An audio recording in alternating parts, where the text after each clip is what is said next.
Et bien salut tout le monde, c'est Listech, j'espère que vous allez tous très bien. Et aujourd'hui, on se retrouve pour la toute nouvelle vidéo Tech Talk. J'espère que vous allez bien, que vous avez passé une excellente semaine. Et que vous êtes toujours des geeks. Et oui, faut pas l'oublier quand même, on est tous des geeks sur cette chaîne. Si vous en êtes pas un, désabonnez-vous. Même si vous n'êtes pas des geeks, abonnez-vous. Regardez, là il y a une barre espace, vu qu'on est tous des geeks, on va prendre quoi comme rêve? Star Wars, allez hop. Et là, vous déglinguez ce bouton abonné. Et ben voilà, là c'est bien.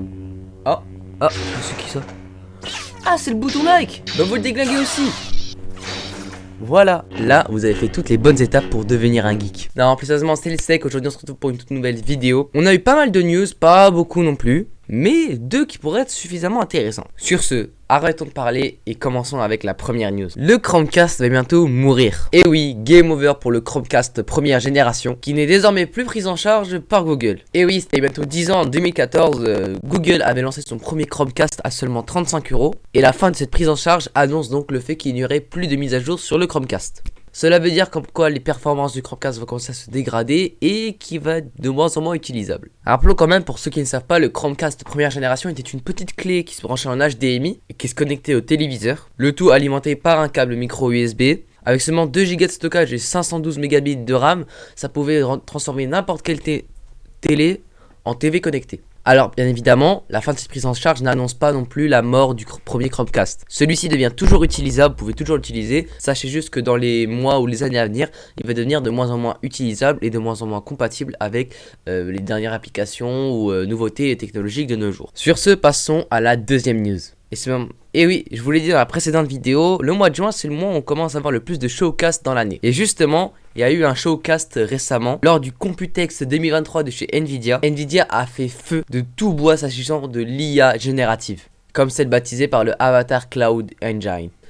Nvidia compte bien mettre l'IA dans ses jeux vidéo. Car comme vous le savez, par exemple, dans certains jeux vidéo, vous avez des PNJ, des personnages non joueurs, qui sont des personnages avec des dialogues limités et vous pouvez juste poser les questions qui vous sont proposées. Ça reste assez cool pour certaines quêtes que vous faites dans des jeux ou pour juste voir un peu l'histoire du PNJ. Dans pas longtemps, ils vont mettre l'IA dans des PNJ. Ce qui fait comme quoi les PNJ pourront bouger, être entre parenthèses libres. Mais surtout, ça veut dire que vous pourrez parler avec eux comme si c'était ChatGPT. Cette nouvelle avancée technologique fait beaucoup rappeler le Free. Personnellement, cette nouvelle avancée sur l'IA me fait beaucoup rappeler le film Free Guy. Et où en fait les personnages étaient des intelligences artificielles, bah ça va venir un peu la même chose. Avec la technologie Avatar Cloud Engine, Nvidia compte pousser beaucoup plus loin la technologie sur les IA avec les PNJ en utilisant la technologie IA générative. Alors là je vais vous afficher un petit extrait qui est vraiment incroyable.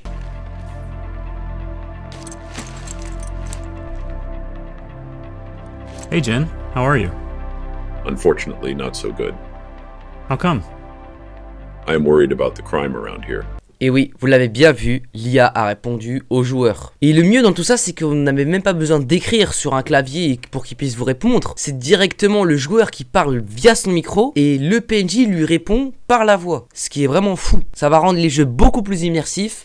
Surtout si ça rentre dans la réalité virtuelle. Cela va être très facile à mettre en place, on va dire, avec tout ce qu'il y a aujourd'hui. Parce qu'aujourd'hui, on arrive à générer des voix avec l'IA, des visages et des modules 3D. Et ça va vraiment être très avantageux pour les développeurs de jeux vidéo. Ça va faire un gain de temps énorme pour les développeurs qui veulent juste créer des PNJ non utiles au décor, c'est-à-dire c'est juste des PNJ qui se baladent comme ça dans les rues du jeu vidéo. Bah ça peut être très utile si jamais vous voulez communiquer avec certains. Je vais pas aller trop dans les détails. Si vous voulez une vidéo complète sur ce sujet et s'il y a d'autres news qui sortent, bah dites-moi dans les commentaires et je ferai une vidéo dessus. Sur ce, passons à la troisième news. Meta dévoile le Quest 3.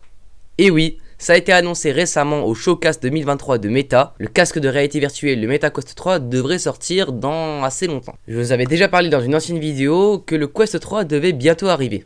Eh bien, ça l'est, mais il y a encore du temps. Ce casque VR sera 40% plus fin que le Meta Quest 2, avec un passe-trou complètement en couleur, c'est-à-dire comme quoi ce sera pas en noir et blanc. Alors, ce casque a été récemment justement dévoilé, mais quand on voit la vidéo, on sait très bien comme quoi ce n'est pas le vrai casque.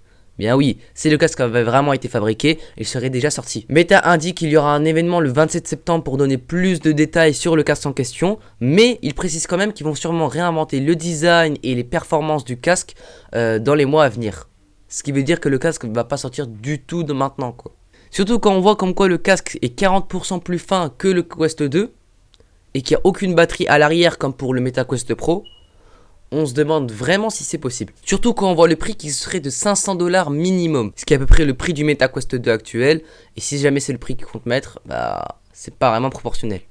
Salut, c'est le Let's Tech du montage. C'était juste pour vous dire que je me suis encore renseigné pendant le montage de cette vidéo.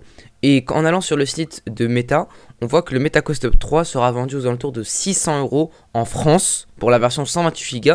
Et donc on pourrait s'attendre à un truc aux alentours de 700 € pour la version 256. C'est fou à quel point on se fait douiller en France. Il aura aussi bien évidemment 4 caméras, 2 ici et 2 là, avec un capteur au milieu. Pas beaucoup d'informations nous ont été données, juste une vidéo montrant les nouvelles fonctionnalités données sur ce casque là. Mais ça risque pas de sortir dans très longtemps. Mais ça risque pas de sortir dans les jours ou les mois même à venir. En tout cas, s'il y a plus d'informations qui tomberaient, je vous les dirai dans les prochaines vidéos Tech Talk. Voilà, j'espère que cette vidéo vous aura plu et que les news aussi. J'espère qu'elles ont été intéressantes et qu'elles vous auraient donné envie d'être encore plus un geek. Moi en tout cas, je vous demande qu'une seule chose, c'est de vous abonner, de liker, de partager la vidéo afin que plus de personnes puissent être au courant des avancées technologiques. Et moi sur ce, je n'ai plus qu'à vous dire à la prochaine. Restez des geeks, restez comme vous êtes. Et moi je vous dis à la prochaine. Peace.